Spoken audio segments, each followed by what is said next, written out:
welcome to Stan the Wine Man TV. I am your host, Stan Rattan. Excuse me. And this is the Blue Collar Wine Show, where I help you spend your wine dollars wisely.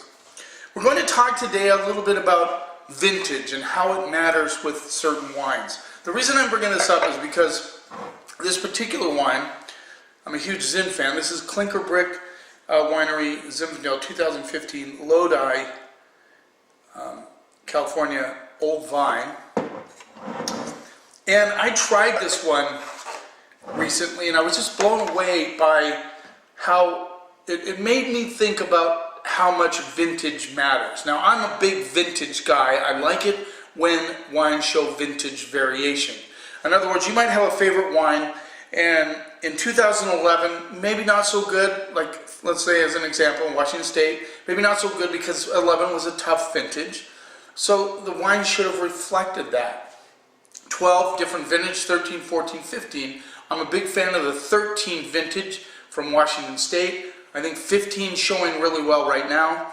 Of course, I tend to focus on Washington State because I live here for one thing, but also California shows a lot of vintage variation.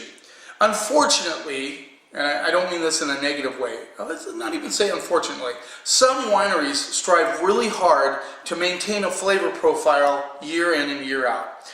Kind of like McDonald's or Wendy's or anything, they want to serve the same wine and they want people to be able to buy that wine and know that they're going to get the same flavor profile.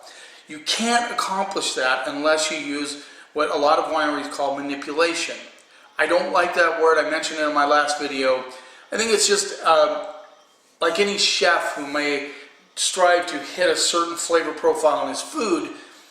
He uses certain spices and things and adds them to the foods to make them taste a certain way. Wineries will use ingredients in their wines to get them to that flavor profile they're looking for. That is referred to as manipulation. It's not a negative thing. It's just that they do this to maintain, as I said, that flavor profile.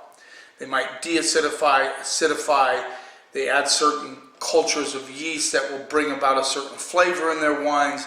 They'll add tannins, they'll try to take away some of the tannins. They'll do whatever it takes to make that wine palatable to their main audience. I'm a big fan of variation, as I said. I like my wines to show the vintage, whether good or bad. If it's a rough vintage, I expect the wine not to be as good as when I remembered it last time. Now, I don't know a huge amount about the Clinker Brick Winery. It's a very cool label. I've always liked their Zinfandel, but I will tell you that there has been vintages that were kind of not up to my expectations of what I've tasted in the past. And therefore, when I get that particular vintage rolling through the store, I will tell the customer, yeah, you may have liked this last year, but this year, not as much. Now, I still sell through it, and it's still good Zinfandel. It's just not as good as I know they can reach. I like that about a winery. We have a lot of wineries in Washington State that show vintage variation. And if you're a wine fan, if you're one of those people that don't like the idea of people adding things to their wines to hit a certain flavor profile, then you will like certain wineries that don't do that. But this particular vintage I tried, this is the third bottle of this wine that I've tried, and I'm going to review it, but I wanted to talk about how fantastic this 2000 vintage is, and I'll share that with you as I drink it. This is Clinker Brick Winery Zinfandel. It rolls in at $19. Well, that's what I have it for at the store right now. It's usually around 20 bucks, so it's not cheap Zinfandel. But I like these guys because they do, when there's vintage that's not so hot, you know, the wine shows that. But it, like I said, it's still good Zinfandel. Even in its off years, it's still very good. But 15 out of Lodi, and I'm going to start looking for other Zins and other wines from that region from 2015. They will probably be stellar if they are vintage driven.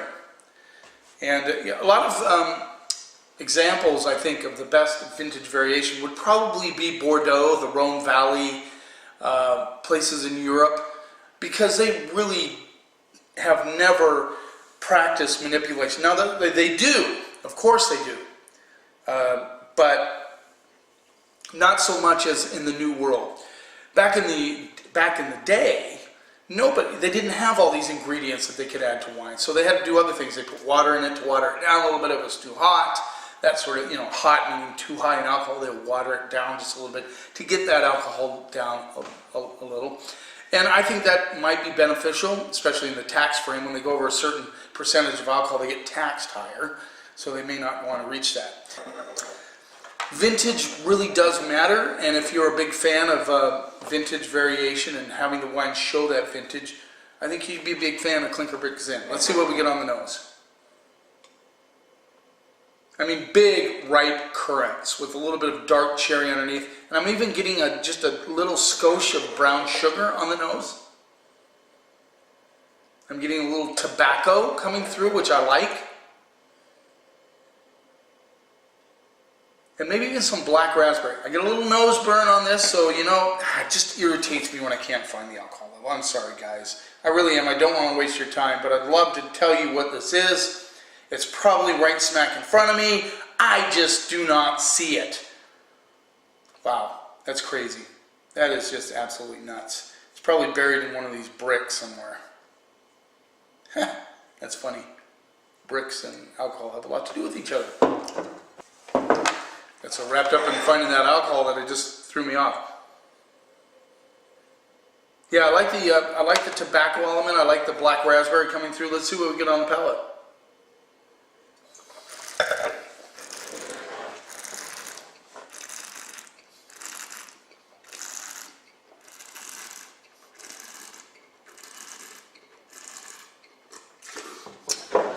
Yeah. This does not let me down. It's got white pepper, black currants. It's deep, resonant on the palate. The black raspberry comes through underneath. Sweet tannins, which you would expect from a Zinfandel, from Lodi especially. Yeah, it's just, and it's so, I would dare say rich on the palate. The alcohol is well integrated. I think it's, you can taste it, but it's not over the top. I like the tobacco element that comes through on the back end. I'm a huge Zin fan. I love Zin. It's great in the summertime. If you're barbecuing hamburgers, you're having some hot dogs, even a rib steak, Zinfandel can be a big play in that. Very good with barbecue sauce, Zinfandel is.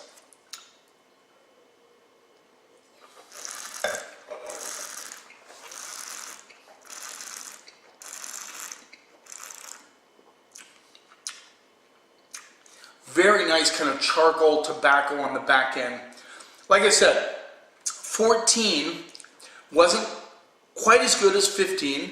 13 was a little better. You go back to 12. 12 was maybe, I believe, if my memory doesn't fail me, 12 was a little bit of a tougher vintage for them.